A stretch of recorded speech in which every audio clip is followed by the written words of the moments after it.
Imagine waking up every day feeling overwhelmed, your mind cluttered, your space chaotic, your purpose blurred under the weight of endless distractions and noise. This is the silent epidemic many of us face, a life out of order, where true happiness seems just out of reach.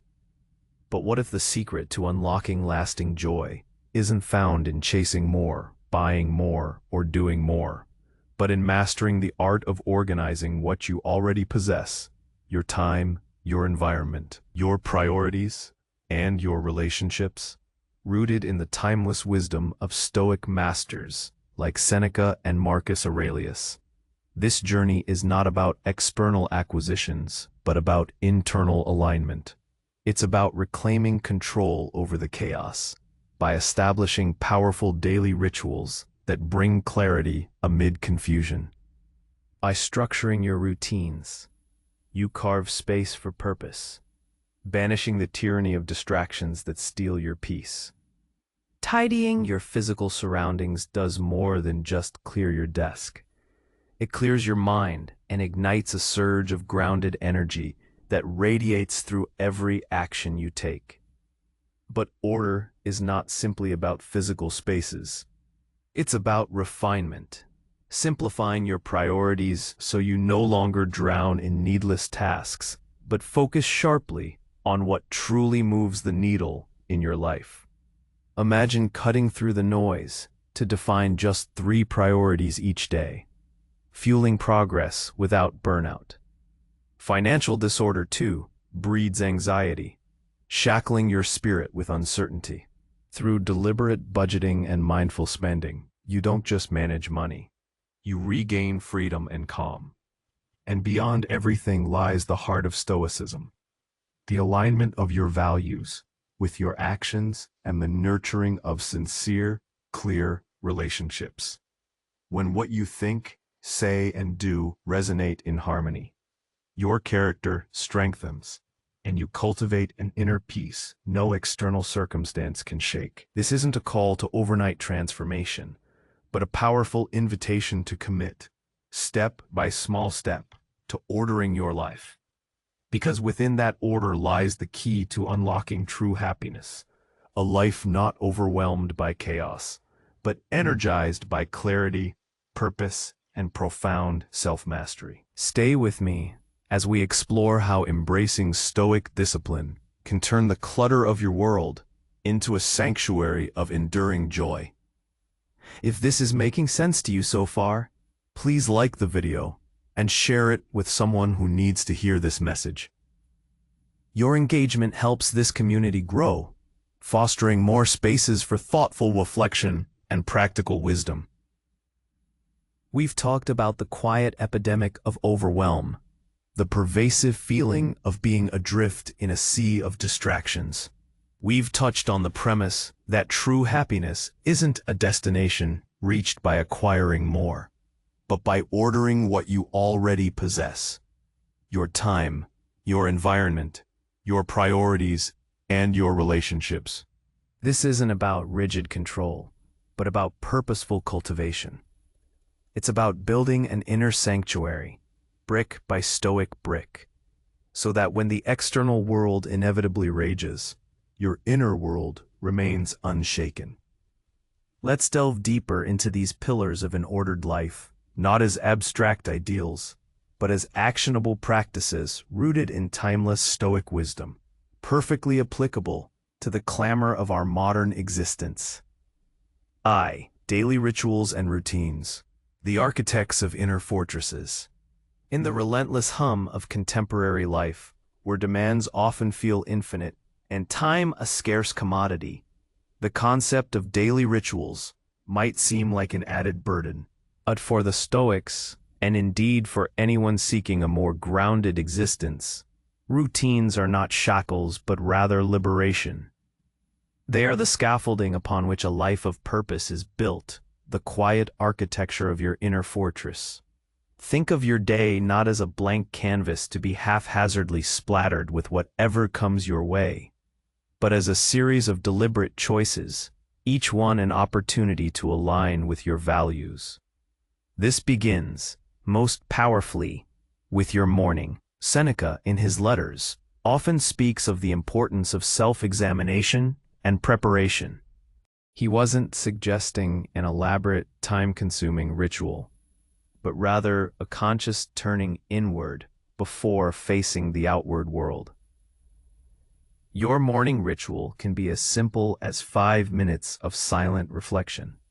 Before checking your phone, before the news invades your consciousness, simply sit. What are your intentions for the day? What virtues do you wish to practice? Is it patience with a difficult colleague, courage to tackle a challenging project, or temperance in your consumption of information?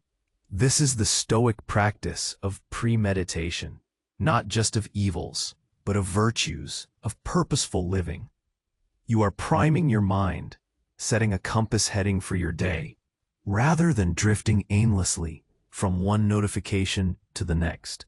Consider incorporating a brief journaling practice. Not necessarily a lengthy prose, but perhaps 3 things you are grateful for, and 1 challenge you anticipate, and how you will approach it with a Stoic mindset. This isn't about denying difficulty. It's about acknowledging it and mentally rehearsing your response, framing it within your sphere of control. As Marcus Aurelius reminded himself, you have power over your mind, not outside events. Realize this, and you will find strength. Equally crucial are your evening routines. Just as the morning sets the tone, the evening consolidates and prepares. Before bed, instead of scrolling through endless feeds, practice a Stoic review. How did you fare today? Where did you align with your values? Where did you fall short? Without judgment, simply observe. What could you do differently tomorrow? This self-assessment is not a self-flagellation. It is a learning opportunity, a gentle course correction. It's about cultivating self-awareness, that crucial first step towards self-mastery. Your evening routine might also involve preparing for the next day. Laying out clothes, packing a lunch, making a to-do list for your top 3 priorities. This isn't about being neurotic. It's about offloading mental clutter and reducing decision fatigue.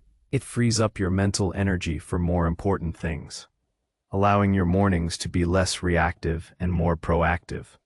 Modern life constantly threatens to derail these routines. Emails ping, social media beckons, unforeseen crises emerge. Here, the Stoic principle of the dichotomy of control becomes paramount. You cannot control every interruption, every external demand, but you can control your response. If your morning meditation is interrupted, you don't abandon the practice altogether.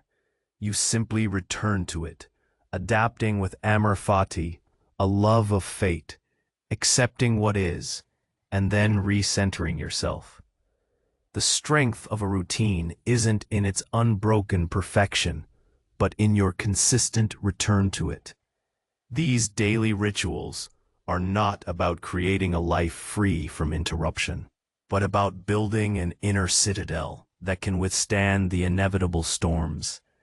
They transform chaos into clarity, making you the conscious architect of your days, rather than a passenger at the mercy of external winds. They are the practical application of Stoic discipline, turning abstract philosophy into lived reality. 2. Your physical environment, the outer reflection of inner calm. Beyond the invisible architecture of routines lies the tangible space we inhabit. The premise touched upon tidying your physical surroundings as a means to clear your mind. Let's expand on this, because for the Stoics, the relationship between our inner and outer worlds runs far deeper than mere aesthetics. Imagine walking into a cluttered, disorganized room. How does it make you feel? Often it breeds a subtle anxiety, a low-level hum of unfinished business, a visual metaphor for a mind overwhelmed. Conversely, a clean, ordered space tends to evoke a sense of calm, clarity, and readiness. This isn't coincidence. It's a profound psychological truth the Stoics intuitively understood.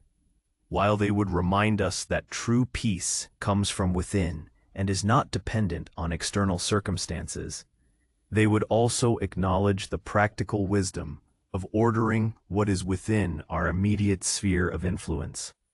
The Stoics were not ascetics in the modern sense of self-deprivation, but they certainly advocated for a life unburdened by excessive possessions. Seneca, for instance, spoke extensively about the dangers of desiring too much, the way material possessions can enslave us, creating endless anxieties about their acquisition, maintenance, and loss. He advised, set aside specific days on which you will content yourself with the scantiest and cheapest fare, with coarse and rough dress, and say to yourself, is this what one used to fear? This wasn't a call to live in poverty, but to regularly test our attachment to comfort and luxury, to understand that our true happiness doesn't reside in these externals. From a modern Stoic perspective, decluttering isn't just about making things look neat. It's about liberation. Each item we own demands a piece of our mental energy. Whether it's thinking about where to put it, how to organize it, or simply carrying its psychological weight. The minimalist movement, while not Stoic in origin, aligns beautifully with this principle. It's not about owning nothing, but about owning only what serves a purpose, brings true joy, as in the KonMari method, though with a Stoic twist of, does it align with my values and purpose, or is genuinely useful? Consider your desk, your digital desktop, or your email inbox. These are extensions of your mind. A cluttered desk often signifies a cluttered mind, an overflowing inbox, a torrent of unaddressed demands. Clearing these spaces is a tangible act of reclaiming control. Each decision to discard, to file, to organize is a small victory against the tide of chaos. It's a practical application of the Stoic teaching to focus on what is within your control. You cannot control every email you receive, but you can control how you process and organize your inbox. This practice extends beyond physical objects to digital clutter. Unnecessary apps, disorganized files, an overwhelming number of subscriptions. These are all forms of environmental noise that steal your focus and erode your mental peace. A Stoic approach encourages us to simplify, to streamline, to create spaces, both physical and digital, that are conducive to clear thought and purposeful action. When your environment is orderly, it acts as a silent partner in your pursuit of a tranquil mind. It reduces visual distractions, minimizes decision fatigue, and signals to your subconscious that you are in control. It's not about achieving external perfection, but about cultivating an outer reflection of the inner calm you aspire to. Your space becomes less a wild forest of uncontrolled growth and more a curated garden where every element has its place and purpose, allowing your most important work, the work of living well, to flourish. 3. The art of prioritization. Navigating life's true north. We introduce the idea of defining just 3 priorities each day to cut through the noise. But how do we truly identify these crucial tasks amidst the incessant demands of modern life? This is where the Stoic art of discernment, coupled with the practical application of the dichotomy of control, becomes an indispensable tool. In our always-on culture, we are constantly bombarded with requests, expectations, and perceived urgencies. Everything feels important, leading to a state of perpetual busyness without necessarily achieving significant progress. The Stoics understood that true productivity isn't about doing more, but about doing what matters most. Marcus Aurelius, wrestling with the immense responsibilities of an emperor, constantly reminded himself to distinguish between what was truly essential and what was merely distracting. He exhorted, "If you have assumed a role beyond your strength, you have demeaned yourself and neglected to do what you might have done." This speaks directly to the modern predicament of overcommitment. We say yes too often, not out of malice, but out of a misguided sense of obligation or a fear of missing out. The first step in true prioritization is to understand your overarching values and long-term goals. If your values include health, then daily exercise becomes a priority. If it's intellectual growth, then dedicated learning time is paramount. Your daily 3 priorities should ideally feed into these larger values and goals, creating a direct line of sight between your immediate actions and your ultimate purpose. Without this anchor, any task can seem equally important, leading to scattered efforts. Next, apply the Stoic principle of the dichotomy of control. Many things vie for your attention, but only a fraction are truly within your control to influence or complete. Focus your energy on those 3 priorities that you can directly impact, that will move the needle.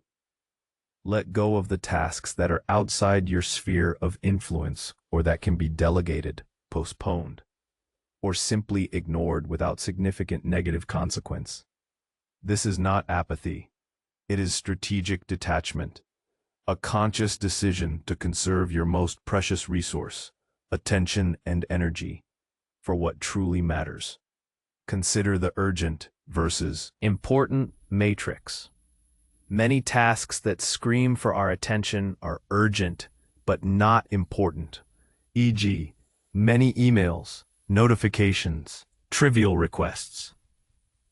True priorities for the Stoic are often important but not urgent, requiring foresight and discipline to engage with, e.g., personal growth, deep work, meaningful relationships. By dedicating your top 3 priorities to the important quadrant, you proactively shape your life rather than reactively responding to its incessant demands. The practice of defining your priorities for the day isn't just a productivity hack. It's a profound act of self-respect and intentional living. Each morning, as part of your routine, identify those 3 non-negotiable tasks. Write them down. Commit to them. This doesn't mean you ignore everything else, but it means that if, by the end of the day, those 3 things are done, you can rest with a sense of accomplishment, knowing you've focused your efforts on what truly mattered to your well-being and progress. Learning to say no is an extension of this prioritization. When you say yes to something that doesn't align with your priorities, you are implicitly saying no to something that does. This isn't about being selfish, but about being responsible with your time and energy, recognizing that these are finite resources. As Seneca advised, withdraw into yourself as much as you can.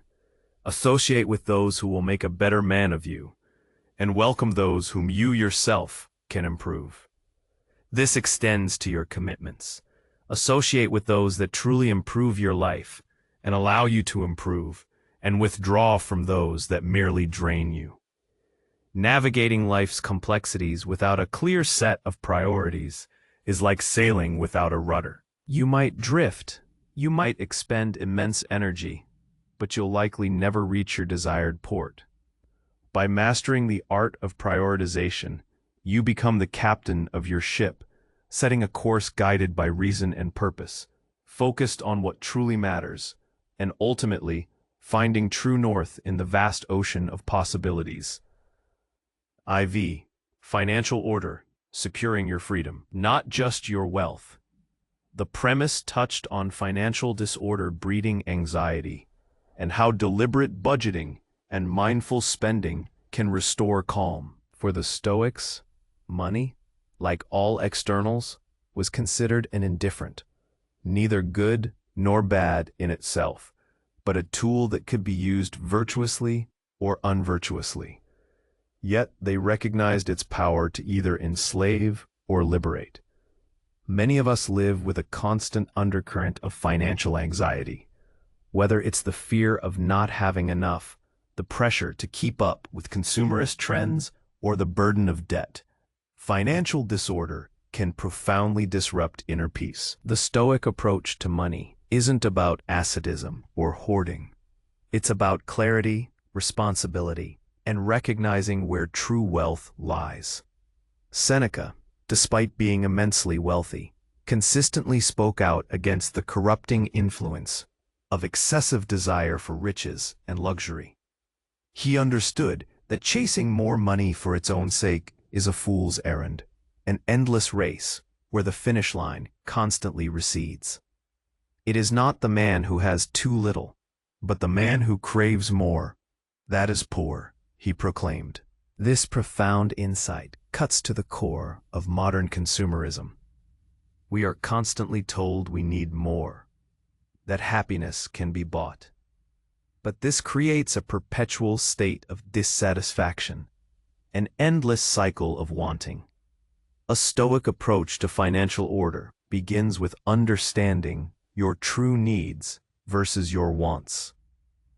Budgeting from this perspective isn't about restriction, it's about freedom. It's a rational exercise in aligning your spending with your values and ensuring your resources serve your ultimate goal, a life of virtue and tranquility. When you consciously allocate your money, you are making deliberate choices, exercising your prohairesis, your faculty of choice, in a powerful way. This means asking challenging questions. Is this purchase truly necessary? Does it align with my values? Am I buying this out of genuine need, or out of social pressure, or perhaps to fill an emotional void? This isn't about denying yourself pleasure, but about questioning the source of that pleasure. Is it fleeting gratification, or something that genuinely contributes to your well-being and long-term security? Mindful spending extends to resisting the allure of status symbols. The Stoics would scoff at the idea of buying things to impress others, recognizing it as a futile exercise driven by external validation rather than internal worth. They understood that true dignity comes from character, not from possessions. When you free yourself from the tyranny of keeping up appearances, you liberate a significant portion of your mental and financial resources. Furthermore, Stoic philosophy encourages us to prepare for adversity, known as premeditatio malorum. In the financial realm, this means having an emergency fund, making provisions for the future, and understanding that circumstances can change rapidly. This isn't about dwelling on negativity, but about being prudently prepared so that when financial challenges inevitably arise, you face them from a position of strength, not panic. True financial freedom, from a Stoic perspective, isn't about being a millionaire. It's about having enough to meet your needs, being free from crippling debt, and having the resources to live in accordance with your values. It's about not being enslaved by your desires or by the whims of the market. When you master your finances, you don't just gain money. You gain peace of mind, a sense of security, and the profound liberation to focus on what truly matters: the cultivation of your character and the practice of virtue. Your money becomes a solid foundation for your house, giving you peace and stability, rather than a shaky ground full of uncertainty. Alignment of values, actions, and relationships, the core of your being. At the very heart of an ordered life And indeed, at the core of Stoicism itself lies the profound harmony between what you believe, what you do, and how you interact with the world and its people. The premise described this as an alignment where what you think, say, and do resonate in harmony. Your character strengthens, and you cultivate an inner peace no external circumstance can shake. This is where the abstract becomes concrete, where philosophy truly comes to life. Let's unpack this crucial alignment into its three interconnected parts. A. Defining your values, your inner compass. Before you can align your actions with your values, you must first know what those values are. In our complex world, it's easy to adopt values handed down by society, family, or popular culture without truly examining them. The Stoics would urge rigorous self-inquiry. What principles do you genuinely believe are most important? Is it honesty, courage, justice, compassion, wisdom, temperance, integrity, or perhaps resilience? Take time to reflect. Perhaps list 5 to 7 core values that resonate most deeply with you. These are not aspirational wishes, but fundamental convictions that you believe should guide your life. For the Stoics, these core values were always rooted in virtue, in living in accordance with reason and nature. They believed that virtue, wisdom, justice, courage, and temperance was the sole good, and everything else was indifferent. For us, this might translate to a personalized set of guiding principles, but the spirit remains the same. Identify what truly matters for a good life, not merely a comfortable one. These values become your inner compass. When faced with a decision, whether big or small, you can consult this compass. Does this action align with my value of integrity? Does this choice reflect my commitment to compassion? Without clearly defined values, you become a ship without a rudder, tossed about by every passing current of external pressure or fleeting desire. Living your values, actions speak louder than words. Having values written down or intellectually understood is only half the battle.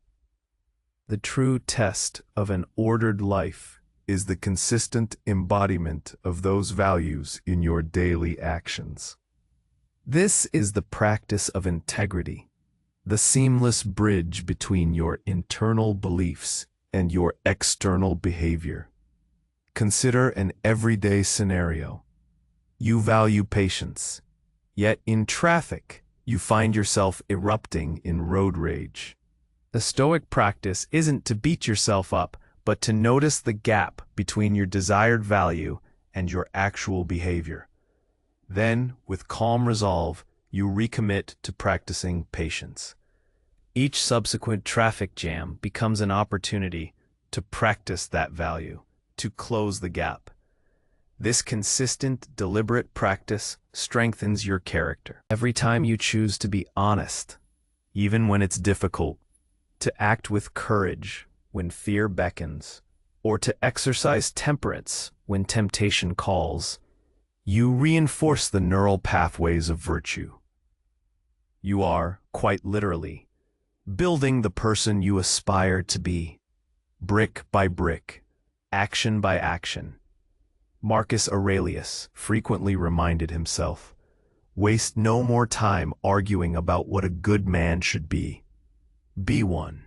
This direct, no-nonsense call to action is the essence of living your values. It's about the daily choices, the small acts of discipline, the consistent striving, even when no one is watching.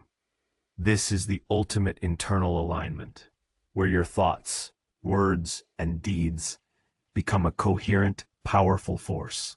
Nurturing, sincere, clear relationships, the social fabric of a virtuous life.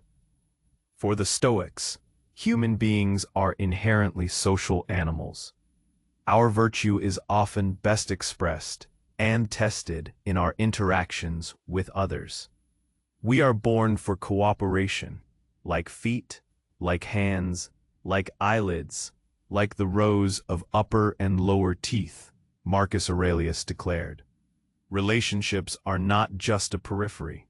They are central to a well-ordered life. Nurturing sincere relationships means living your values within those connections. It means practicing justice, kindness, honesty, and benevolence. It means active listening, genuine empathy, and offering support where you can. But a Stoic approach to relationships also involves clarity and boundaries. Not every relationship serves your highest good, nor can you please everyone. The dichotomy of control applies here too. You can control your actions and responses in a relationship, but you cannot control the other person's behavior, opinions, or emotions.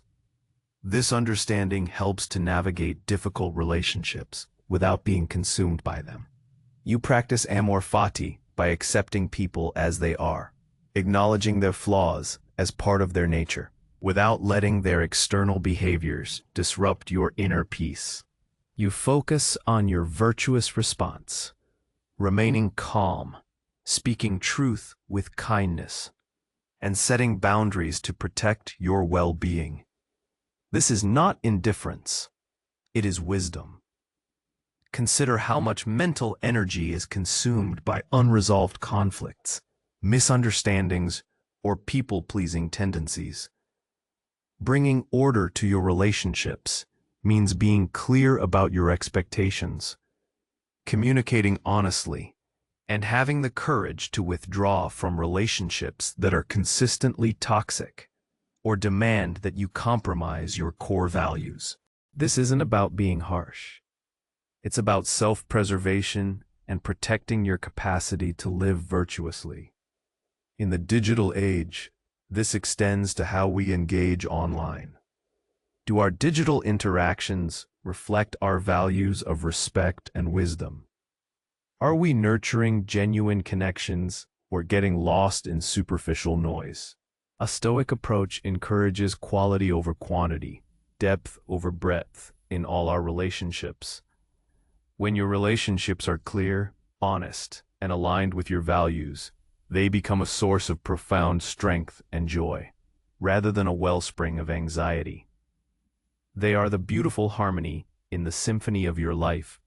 Your all instruments, your values, your actions, your connections, play in unison, creating a powerful, resonant piece.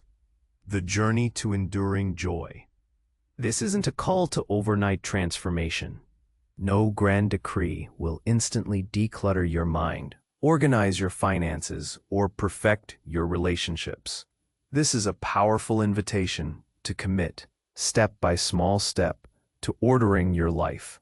It is a journey of continuous refinement, a lifelong practice of bringing intention to every facet of your existence. The clutter of modern life, the endless notifications, the societal pressures, the internal anxieties, can make us feel like we're constantly battling against a chaotic current. But Stoicism offers a lifeline, a framework for regaining agency. It teaches us that true happiness isn't a fleeting emotion dependent on external circumstances, but an enduring state of tranquility that arises from a well-ordered mind and a virtuous life. Remember Seneca's wisdom. It is not that we have a short time to live, but that we waste a lot of it. The act of ordering your life, your time, your environment, your priorities, your values, your relationships, is an act of reclaiming that precious time, of investing it wisely in the cultivation of your highest self. It transforms a life overwhelmed by chaos into a life energized by clarity, purpose, and profound self-mastery. Within that order lies the key to unlocking true happiness. A life lived not at the mercy of external forces, but guided by an inner compass of reason and virtue. It is a life where you are the conscious architect, building a sanctuary of enduring joy amidst the ever-changing landscape of the world. So, I ask you, in which area of your life, your routines, your physical space, your priorities, your finances, or your relationships, will you begin to cultivate more order today? What small, intentional step can you take to move closer to that inner peace and clarity? If this message resonated with you, I encourage you to like this video and subscribe to the channel for more insights into living a Stoic life. And please, share your thoughts in the comments below. Your journey towards an ordered life is a powerful one, and your experiences can inspire countless others.